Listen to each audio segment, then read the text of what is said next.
Vamos continuar aqui. Alucinógenos. Eles atuam no cérebro, alterando o seu funcionamento, modificando as mensagens nervosas e provocando distorção em cores e formas. O estimulante, ele acelera a atividade cerebral, aumentando o estado de alerta, a capacidade física, a potência muscular, o rendimento, a sensação de dinamismo. Ele diminui o sono e o apetite. O uso prolongado desse tipo de substância causa irritabilidade, insônia, agressividade, dependência, podendo inclusive levar à morte.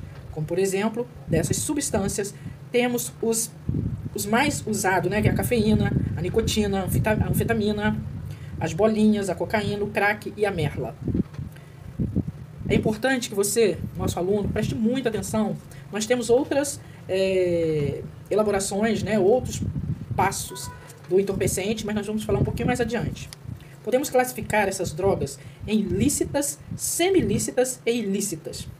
Preste bem atenção nisso, isso é muito importante no nosso curso, para que você tenha uma noção de quando for estar em alguma situação, falar, conversar, ouvir e ter essa filtragem da informação, tá?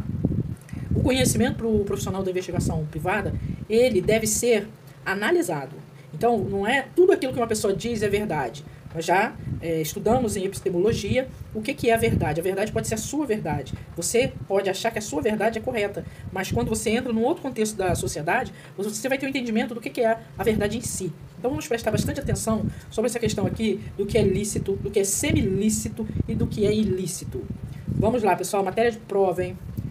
As drogas consideradas lícitas são as drogas livres, ilegalmente produzidas e legalmente produzidas, comercializadas, como o cigarro, o álcool. Já as drogas semilícitas são aquelas comercializadas apenas sob prescrição médica, como medicamentos de tarja preta. A sua aquisição ela é lícita através da prescrição médica, viu? Por fim, existem as ilícitas, que são aquelas cuja produção, comercialização e consumo são considerados infrações legais. Dentre elas, podemos destacar a maconha, a cocaína, o crack, a merla, o LSD, o êxtase, os opiáceos, inalantes ou solventes. Dentro disso ainda existe um número imenso de outras drogas ilícitas que aos poucos o próprio estudo de criminologia ele vai revelando dentro do processo de narcóticos.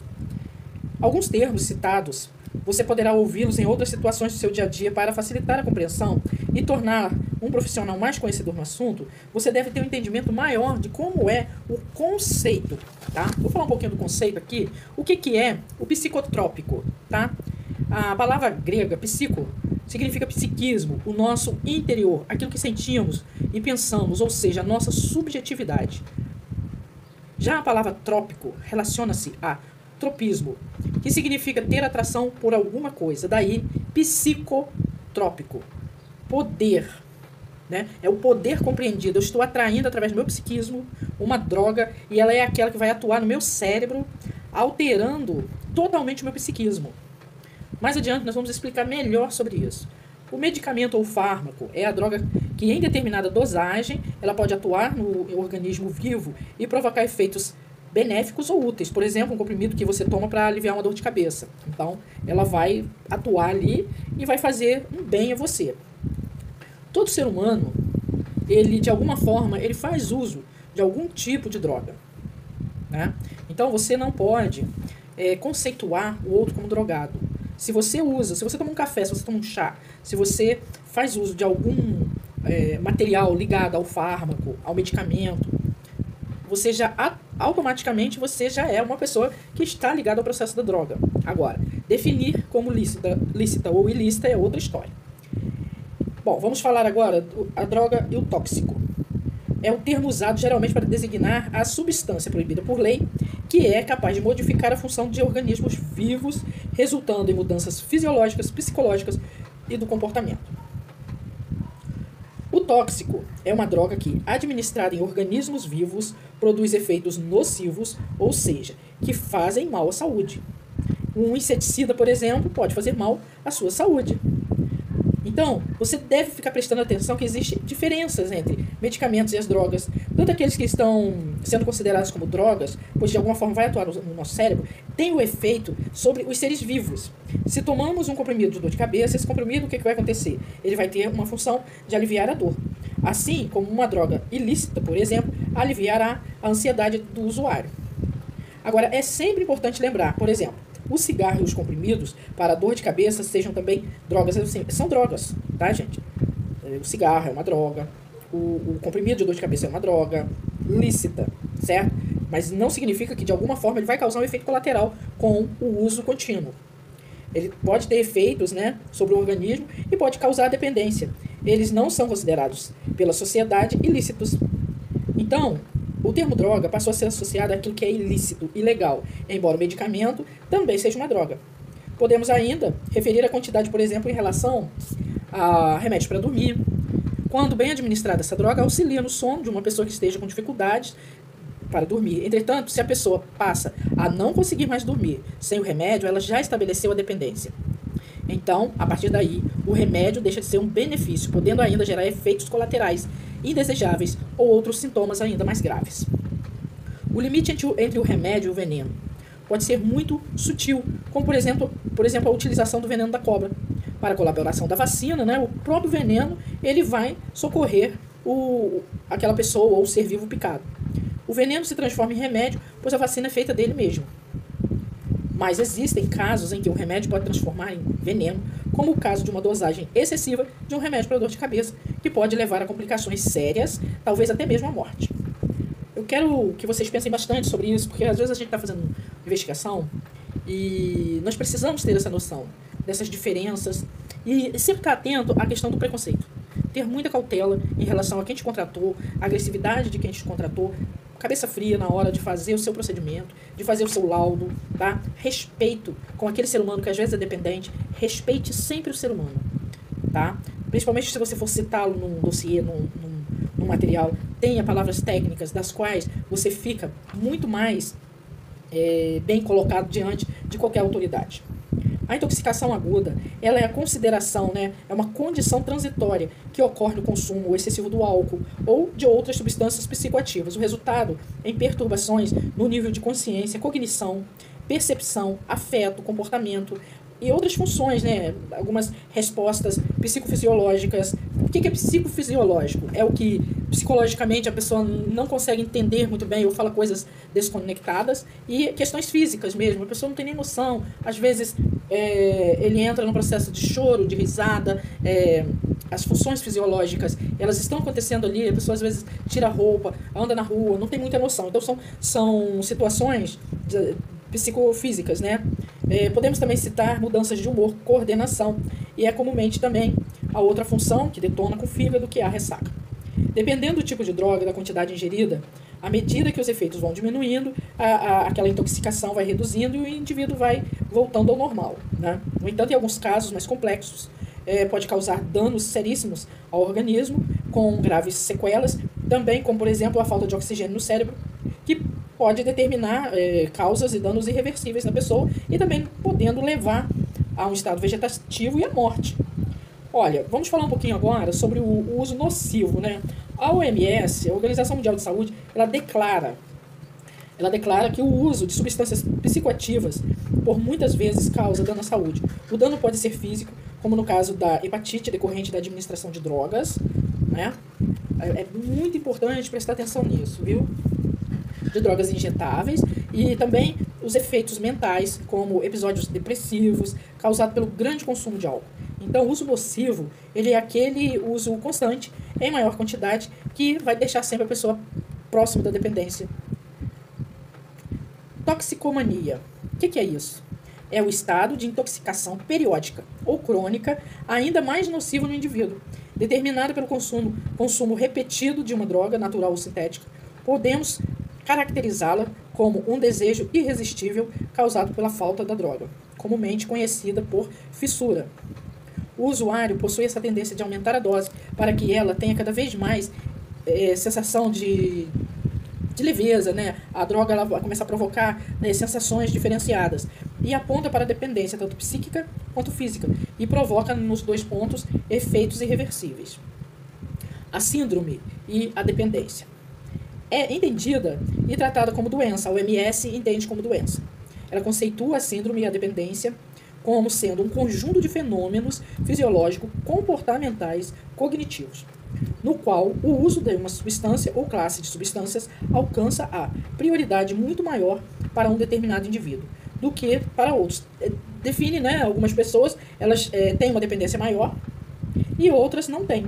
Algumas conseguem perder o controle na ausência desse consumo, e outros usuários, eles desejam se afastar e seguram aquela onda ali da fissura e passa pelo processo da abstinência e com isso acaba fazendo a eliminação do processo. A codependência. O que é codependência? É uma doença psicológica em que, geralmente, uma das características do indivíduo é a baixa autoestima. Na nossa atualidade, isso aqui está bombando, viu, gente? Assim, são as pessoas que, em geral, apresentam comportamento controlador, na tentativa de comandar a vida de outras pessoas, na família, no trabalho, nas amizades. Os codependentes são aqueles que vivem em função dos outros, fazendo destes a razão de sua felicidade e bem-estar. São pessoas em que, geralmente, têm baixa autoestima e intenso sentimento de culpa. Vivem tentando ajudar as pessoas, esquecendo-se, na maior parte do tempo, de viver a sua própria vida, entre outras atitudes de autoanulação. Eles buscam dominar, ditar a vida das pessoas próximas, apresentam um sentimento de culpa quando a outra pessoa passa por dificuldades, sentem-se como heróis quando aquilo que fazem dá certo e se colocam como vítimas quando alguma coisa dá errado. Uma característica marcante dessas pessoas é o grau de negligência diante da sua própria vida em função do outro. Assim, acabam se tornando escravos emocionais da ânsia incessante pela aceitação. Vale lembrar, essa é uma característica não apenas das famílias dos dependentes químicos e usuários de drogas, é também uma dinâmica encontrada em muitos ambientes sociais. E você, futuro detetive, pode ter certeza que esse tipo de gente vai atrás de você no seu escritório e vai ficar te perturbando as ideias. Então tem que ter muita calma para lidar com esse tipo de pessoa. A codependência pode se desenvolver de uma forma que pode acabar sendo fatal na medida em que a depressão possa se potencializar. Um quadro de suicídio, assassinato, envolvimento em situação de risco. Por ser propulsora de uma série de comportamentos de risco, embora nas certidões de óbito isso não apareça, né, não aparece o termo codependência. Ele pode ser o agente que libera, né, essas doenças sérias, ele libera para muitas psicopatologias. Um aspecto importante é que as pessoas acometidas dessa psicopatologia, que é uma doença psicológica, em geral, não se dão conta, até mesmo negam que são doentes. Daí a importância da família, dos amigos, no sentido de observar tais comportamentos e atitudes uns dos outros para poder sinalizar e ajudar. Também não é toda hora que você vira para uma pessoa e fala, você é descompensado, você tem uma doença psicopatológica. Só quem vai poder falar sobre isso é o profissional, né? A pessoa tem que marcar uma consulta clínica, pedir um encaminhamento com um psiquiatra, às vezes precisa da avaliação de um neurologista, né? Para depois ir para o tratamento psicológico. Tem que estar sempre atento a isso. Nós aqui não temos nenhum objetivo de estudar essas informações para que sejamos nós aquela pessoa que vai falar sobre isso. Não. Isso aqui é para nós sabermos essas questões humanas da psique. Porém, quem cuida são os profissionais da área, viu, gente? Pedir uma ajuda para quem, né? Às vezes você precisa pedir ajuda para um amigo, para uma pessoa próxima. Para quê? Para levar essa pessoa no psicólogo, no psiquiatra. Em muitos casos pode exigir essa necessidade, né? Um tratamento psiquiátrico, um tratamento psicológico. Infelizmente, a nossa sociedade ela ainda é muito preconceituosa por taxar as pessoas que necessitam de orientação psicológica. Chamando como loucas, fracas, nada disso, viu, gente? Todos nós passamos por momentos na vida que dependemos desses profissionais. São profissionais que vão auxiliar aí para coordenar. E tem pessoas que estão passando por uma mudança de vida muito forte e acabam tendo esse processo de usuário. O familiar também fica muito desesperado. Então, é importante você ter calma na hora de atender esse tipo de pessoa e fazer uma orientação correta, né? Encaminha para o profissional correto, auxilia ouvindo, mas encaminha. A mudança de qualquer comportamento e a busca pela cura e pelo alívio desse sofrimento nos casos de psicopatologia em geral só é possível através de um acompanhamento psicológico, psiquiátrico, associado a uma medicação. O indivíduo tem que mudar sua forma de ver o mundo. de encarar a vida. Entretanto, o primeiro passo, não há dúvidas, é reconhecer a necessidade de ajuda profissional, reconhecer que está doente. O que não podemos é tentar buscar nas drogas a solução para os nossos problemas. Sejam eles afetivos, familiares, financeiros ou de relacionamento. Isso cabe a você também, futuro profissional de investigação, que vai lidar com situações muito duras, que vai lidar com pressão, né? Muita pressão na profissão. Então, assim, está acontecendo uma coisa que está te dando muita pressão, respira, tenha calma, porque tudo é resolvido. Você não precisa se jogar da ponte, você não precisa se fazer de vítima. Tá cheio de detetive aí que psicologicamente está detonado. Você faz de vítima 24 horas por dia. O que não podemos, né, nessa questão é entrar no processo do álcool, no processo da droga, né, no processo dos remédios de tarja preta. Então, a busca é o autoconhecimento, tá?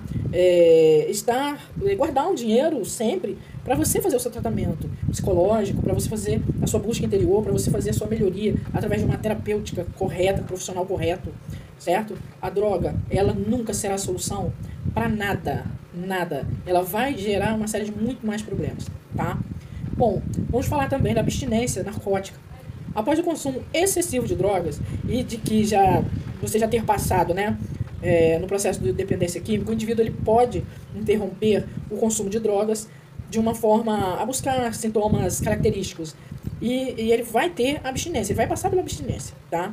E estes sintomas são causados pela falta de substância no organismo, já que havia se acostumado com a injeção regular de drogas, da mesma forma que você almoça todo dia 11 horas. O dia que você almoçar 3 horas da tarde, você já vai estar com a cabeça explodindo, porque o seu cérebro está ali, né, ansioso por aquela ingestão de tudo que você gosta de comer. O período em que pode ser observado esses sintomas causados pela falta da droga é chamado de abstinência narcótica. E normalmente pode se apresentar das seguintes formas.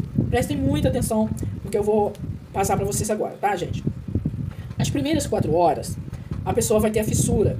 O que é a fissura? É a ansiedade, comportamento de procura da droga.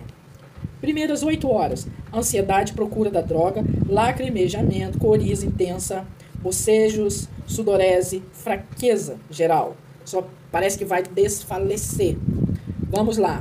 Primeiras 12 horas, ansiedade, procura da droga, vai continuar com coriza, lacrimejamento, bocejos frequentes, sudorese, fraqueza, dilatação das pupilas, tremores musculares, ondas de frio, calor, arrepio, dores ósseas e musculares. Fique prestando atenção, porque eu vou falar um negócio no final aqui, vocês vão prestar atenção e ficar ligado. Primeiras 18 a 24 horas. Além dos fatores anteriores, vai entrar insônia, náusea, vômito, inquietação, aumento profundo da frequência respiratória, pulso rápido, aumento da pressão arterial, febre e muita dor abdominal. Depois, entre 24 e 36 horas, estamos aí falando da abstinência, é o último período. Ele soma aos sintomas anteriores, diarreia, ejaculação espontânea, perda de peso, orgasmo espontâneo, sinais de desidratação, aumento dos leucócitos sanguíneos, aumento da glicose sanguínea, o seu sangue ele vai ficar muito ácido e distúrbio no metabolismo inteiro, tá?